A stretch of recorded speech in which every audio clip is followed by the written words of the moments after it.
وای بر من گر تو آن گم کردم باشی که بس دور است بین ما.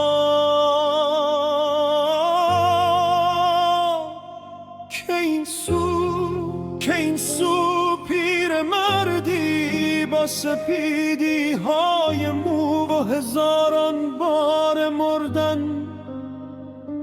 رنج بردن، با خمی در قامت از این راه دشوار. که این سو دستها خشکیده دل مرده به ظاهر خنده‌ای بر لب و گاهی حرفای پیچ در پیچ و هم هیچ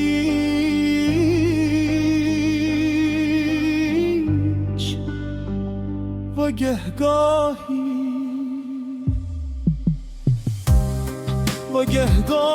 دو خط شعری که گویای همه چیز است و خود ناچیز. و گهگاهی دو خط شعری که گویای همه چیز است و خود ناچیز.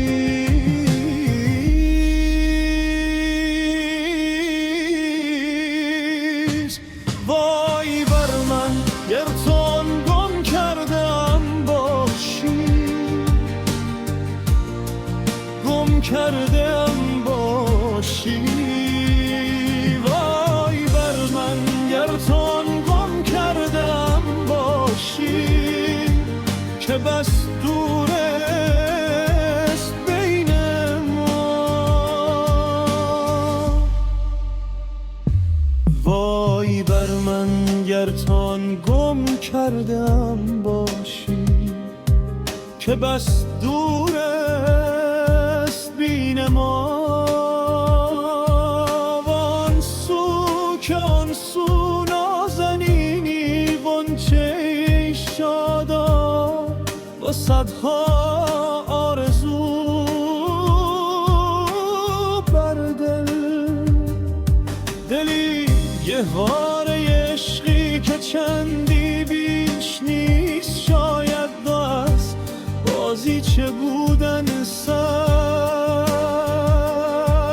بیزار است. وای بر من گر تو آن گم کردم باشی که بس دور است بین ما. عاشق گشتن عاشق نمودن سخت دشوار است.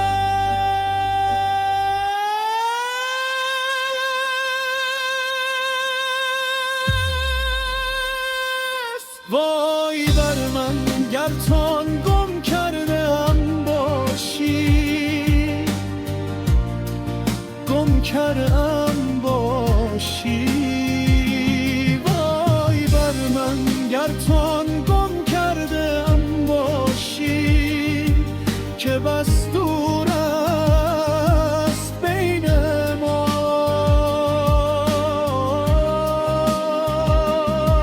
اگر این سو فرسوده تر از خاکم، اگر آن سو بهاری تو، میان ما همین فاصله همان نام ناتمام است.